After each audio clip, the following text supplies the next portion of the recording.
नमस्कार मित्रों, आपके अपने चैनल कॉम्पिटेटिव पर आपका स्वागत है। हम परफॉर्म करते हैं आई पॉलिटी कॉन्स्टिट्यूशन के complete solution of the yeast of the crux of the juice of the NCERT Indian political constitution. ये कॉन्सेप्ट हमें कैसे आया? जब विद्यार्थी एग्जामिनेशन हॉल में जाता है पूरी तैयारी के साथ, तब भी क्वेश्चन को ट्रैक करते समय कुछ माइनर कन्फ्यूजन उसके माइंड में आते हैं। तो इसीलिए हमने जो सीरीज चलाई, question often confuse in examination hall series, in which competitive provide the purified version of the gist of the crux of the NCERT of the concern folder Indian Polity and Constitution, in which we called evaluate I Polity and Constitution। अभी हम RASP के question को solve करा रहे हैं जो कि exam 1 अक्टूबर 2023 को हुआ है। आइए स्टार्ट करते हैं RASP का यह क्वेश्चन नंबर 64। जो भी विद्यार्थी नए हो कृपया वो कॉम्पिटेटिव को सब्सक्राइब कर दें। अरब यात्री सुलेमान ने किस प्रतिहार राजा के शासन काल में भारत की यात्रा की? पहला ऑप्शन है नागभट्ट प्रथम, दूसरा ऑप्शन है नागभट्ट द्वितीय। नागभट्ट के बारे में आप जानते होंगे। और तीसरा ऑप्शन है भोज प्रथम। चौथा ऑप्शन है वत्सराज। पांचवा ऑप्शन है अनुत्तरित प्रश्न, अरब यात्री सुलेमान ने किस प्रतिहार राजा के शासन काल में भारत की यात्रा की?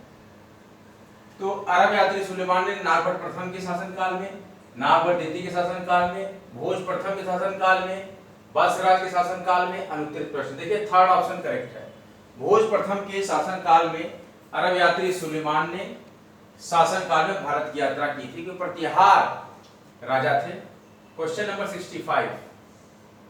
क्वेश्चन नंबर 64 का थर्ड ऑप्शन करेक्ट है। हम सेट ए को सॉल्व कर रहे हैं। कन्हैयालाल मित्तल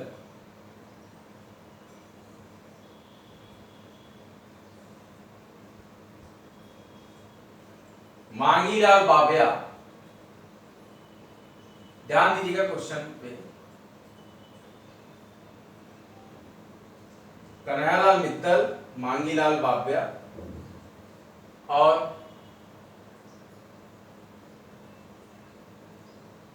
मकबूल आलम।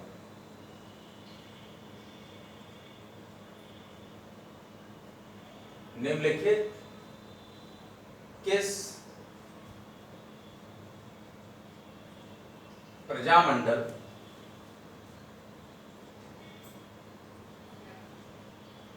आंदोलन से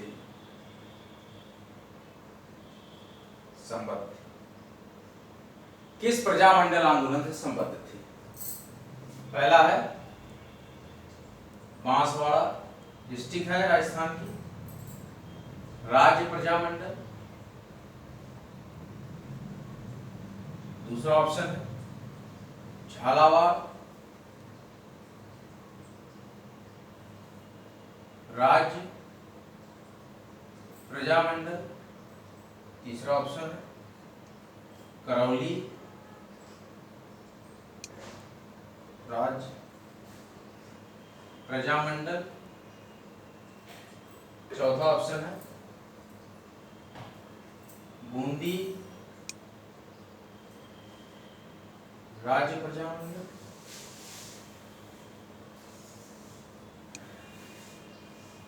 प्रजा परिषद था ये, बूंदी वाला प्रजा परिषद दिया। पांचवा है अनुत्तरित प्रश्न। ये आरपीएससी आरएस में आरपीएससी एग्जाम में पहला ऑप्शन आया, पांचवा जो लागू कर दिया गया है। कन्हैयालाल मित्तल, मांगीलाल बाबिया, मकबूल आलम निम्नलिखित किस प्रजामंडल आंदोलन से संबंधित थे? बांसवाड़ा राज्य प्रजामंडल आंदोलन, झालावाड़ राज्य प्रजामंडल, करौली राज्य प्रजामंडल, बूंदी राज्य प्रजा परिषद या अनुत्तरित प्रश्न। Question number 65।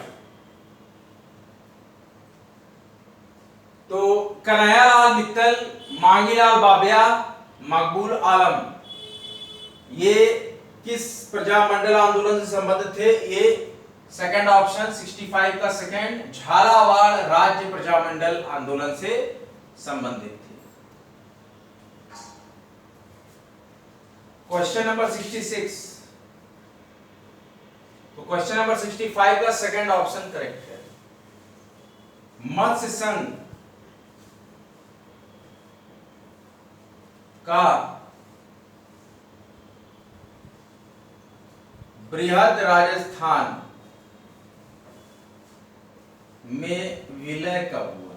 विलय मतलब मिला लेना, किसी क्षेत्र को अपने मिला लेना, किसी कंपनी का दूसरी कंपनी में मिल जाना, ये सब विलय शब्द को का द्योतक है। ठीक है, शुद्ध हिंदी में बोल रहा हूँ, आप भी शुद्ध हिंदी बोलने की कोशिश करें और इंग्लिश में भी आप पारंगत बने। मत्स्य संघ का बृहद राजस्थान में विलय कब हुआ? मत्स्य संघ, तारीख दी है यहाँ पे, पहली तारीख है 25 जनवरी 1950, सेकेंड ऑप्शन है 18 अप्रैल 1948, थर्ड ऑप्शन है 15 मई 1949, फोर्थ ऑप्शन है 13 मार्च 1949, फिफ्थ ऑप्शन है अनुत्तरित प्रश्न। देखिए, मत्स्य संघ का बृहद राजस्थान में विलय कब हुआ? 25 जनवरी 1950 या 18 अप्रैल 1948 या 15 मई 1949 या 30 मार्च 1949 या फिफ्थ ऑप्शन जो इस बार से लागू हुआ है अनुत्तरित प्रश्न। Question number 66, RAS preliminary examination 2023 which had held on 1st of October 2023. Question number 66, third option is correct। 15 मई 1949 मत्स्य संघ का बृहद राजस्थान में विलय हुआ। 15 मई 1949। Question number 66, option number 3 is correct। Now we have proceed for another question। If you have any question, then write down in comment section।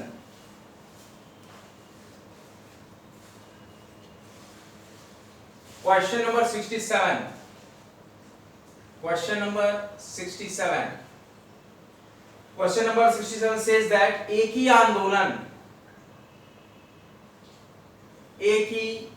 आंदोलन प्रारंभ करने से पहले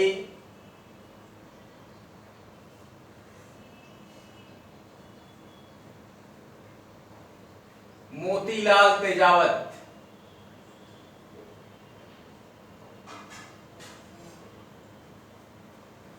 किस राजपूत ठिकाने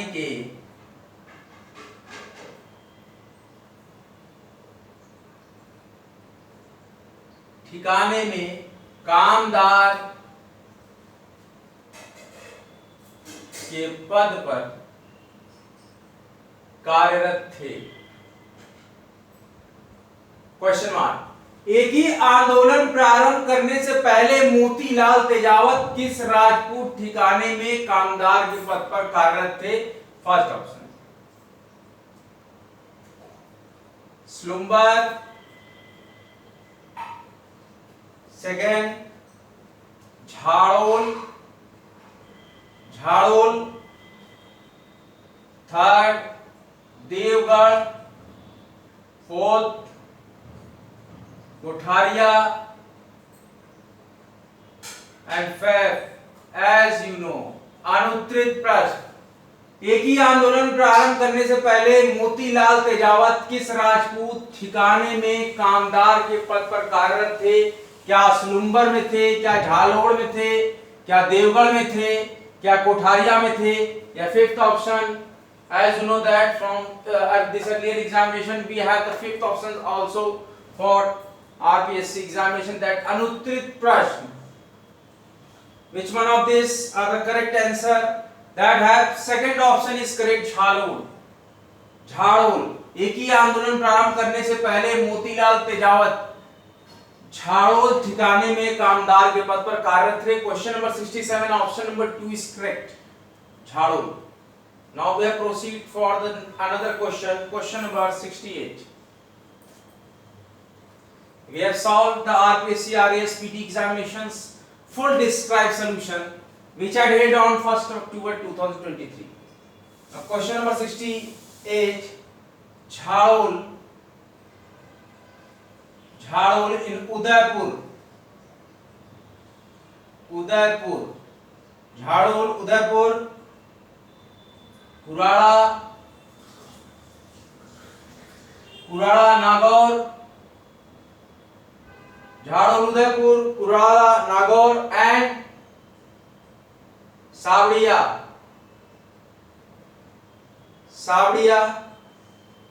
बीकानेर एंड सावड़िया बीकानेर में क्या समानता है? What is the similarity between Jhadol, Kurala and Savdiya? First option पूरा पाषाण युग के केंद्र हैं ये, ध्यान दीजिए विद्यार्थियों, पूरा पाषाण युग के केंद्र हैं ये, ताम्र पाषाण संस्कृति के केंद्र हैं, ताम्र पाषाण संस्कृति के केंद्र हैं, या थर्ड ऑप्शन ताम्र उपकरणों के भंडार हैं, ताम्र उपकरणों के भंडार पाए गए हैं क्या झाड़ोल, कुराड़ा और सावड़िया में, या तो हम गेस कर रहे हैं चौथा ऑप्शन लघु पाषाण उपकरण मिले हैं, लघु पाषाण उपकरण मिले हैं। ये एआईएससी का क्वेश्चन है क्योंकि एआईएससी सेक्शन के अंतर्गत आता है ancient Indian history and culture, उसमें क्वेश्चन पूछा जा सकता है। फिफ्थ ऑप्शन है अनुत्तरित प्रश्न, जैसा कि हम जानते हैं इस एग्जामिनेशन से आरपीएससी ने अपने सारे एग्जामिनेशन में फिफ्थ ऑप्शन आल्सो यहां पे इंक्लूड किया है, अनुत्तरित प्रश्न। झाड़ोल, उदयपुर, कुराड़ा, नागौर एंड सावड़िया बीकानेर में क्या समानता है? क्या ये पूरा पाषाण युग के केंद्र है? क्या ये ताम्र पाषाण संस्कृति के केंद्र हैं? क्या ये ताम्र उपकरणों के भंडार हैं? क्या ये लघु पाषाण उपकरण मिले हैं यहाँ पर, या ये क्वेश्चन का अनुत्तरित प्रश्न है? Question number 68 option number 3 Jhadol, Kurada और सावड़िया में ताम्र उपकरणों के भंडार मिले हैं। Question number 68 set A, option number 3 is correct. Now we have proceed for question number 69.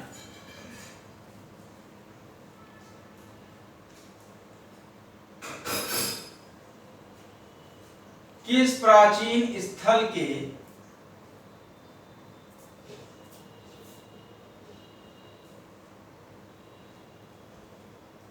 उत्खनन में मालव जनपद की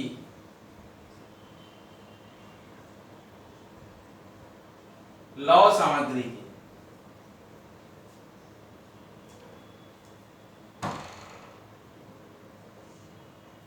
विशाल संग्रह की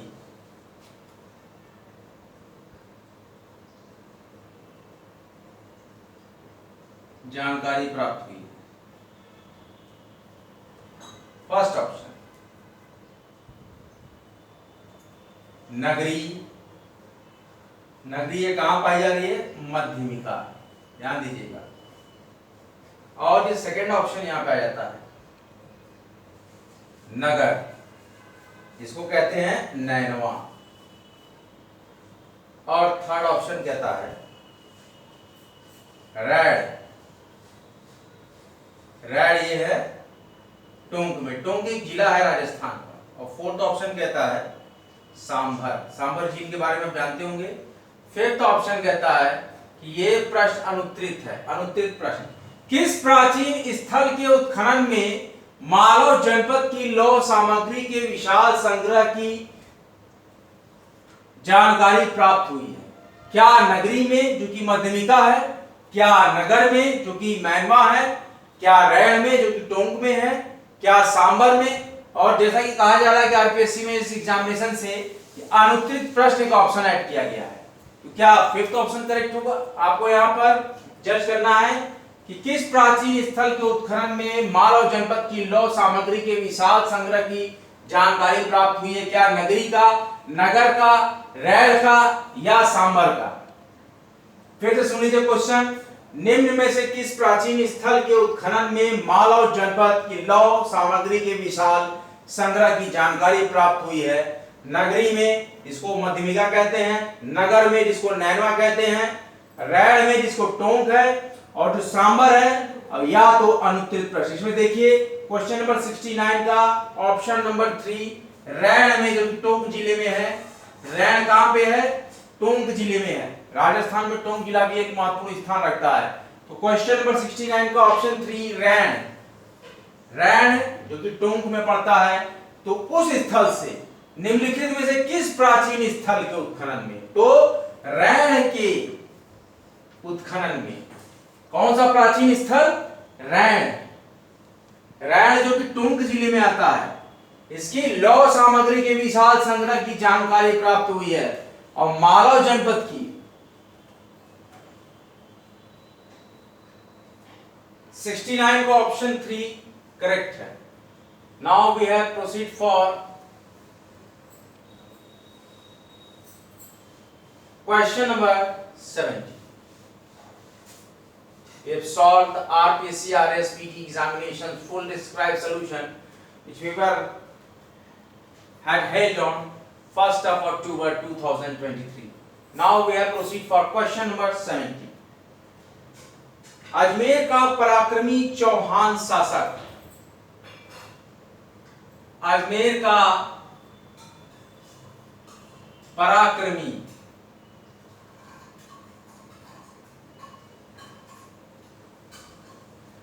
चौहान शासक जिसने दिल्ली पर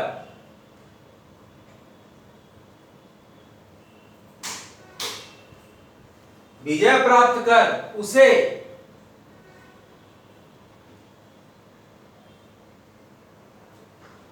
अपने साम्राज्य में शामिल कर लिया।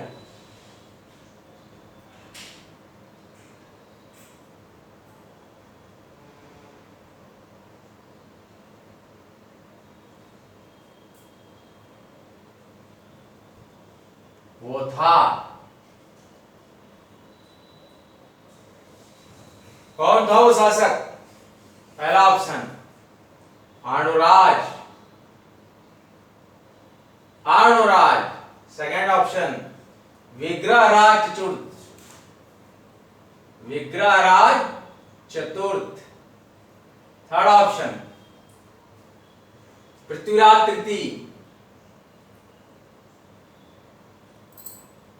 फोर्थ ऑप्शन अजय राज।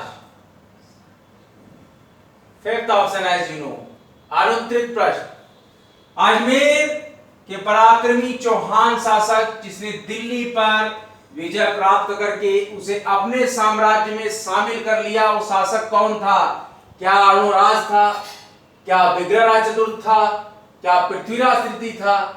क्या अजय राज था? या फिफ्थ ऑप्शन अनुत्तरित प्रश्न। क्वेश्चन नंबर 70 इसका करेक्ट ऑप्शन है विग्रहराज चतुर्थ।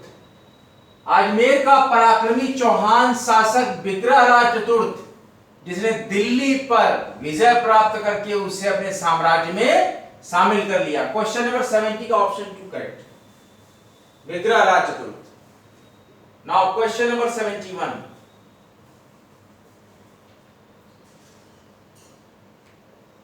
कुलय माया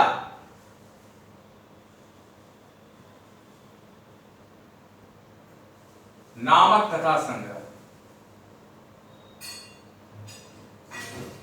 कुलय माला नामक कथा संग्रह में कितनी देसी भाषाओं का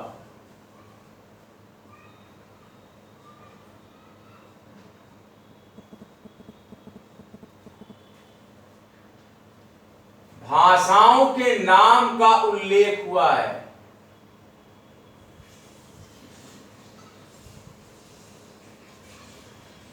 क्वेश्चन मार्क। कुलय माला नामक कथा संग्रह में कितनी देसी भाषाओं के नाम का उल्लेख हुआ है? ऑप्शन 1 17 भाषाएं, ऑप्शन 2 18 भाषाएं, ऑप्शन 3 15 भाषाएं, ऑप्शन 4 16 भाषाएं, ऑप्शन 5 अनुत्तरित प्रश्न। कुवलयमाला नामक कथा संग्रह में कितनी देशी भाषाओं के नाम का उल्लेख हुआ है? Option 1 17, option 2 18, option 3 15, option 4 16, option 5 अनुत्तरित प्रश्न। क्वेश्चन नंबर 71, 18 भाषाओं का उल्लेख हुआ है। कुवलयमाला नामक कथा संग्रह में 18 देशी भाषाओं के नाम का उल्लेख हुआ है। Question number 71 option 2 is correct.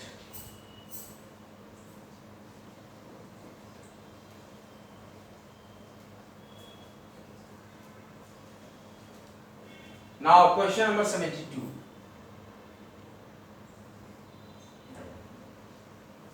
Achaldas खींचीरी, अचलदास खींचीरी वचनिका, अचलदास खींचीरी वचनिका के लेखक है।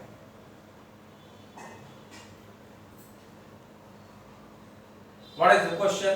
Question is that अचलदास खींचीरी वचनिका के लेखक हैं ऑप्शन 1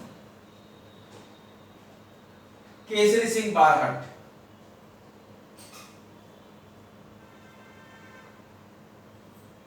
केसरी सिंह बारहट, ऑप्शन 2 गोपालदान कविया,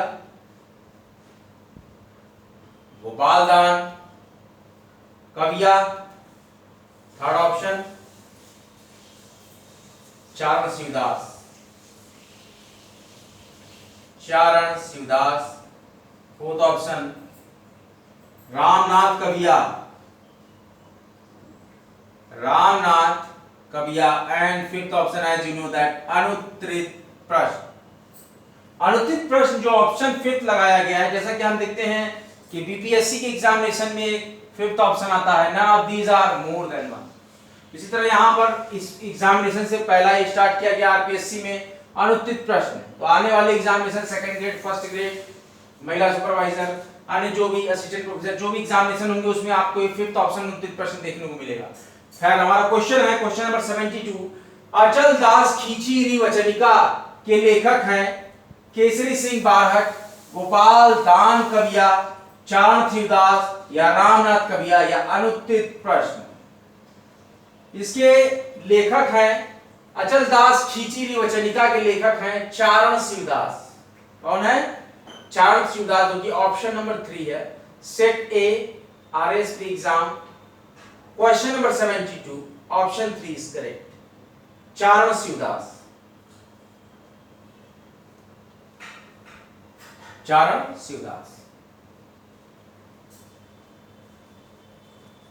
कॉम्टेरिया पूरा प्रयास करता है कि अच्छे से अच्छा कंटेंट आप तक प्रोवाइड कराया जाए। आज का लेक्चर हम क्वेश्चन नंबर 72 तक ही रखते हैं। अगला लेक्चर लेकर हम आपके समक्ष बहुत ही जल्द आएंगे। वैकेंसी अपडेट की अगर बात करें तो लगातार गूगल फ्लैश न्यूज़ पे आ रहा है कि UP triple SC pet examination 2023 which will held on 28 or 29 Oct 2023 in 4 shifts। इनके सेंटर सिटीज वगैरह बनाए जा रहे हैं, कई मंडल के सेंटर्स पे इसका एग्जाम होगा।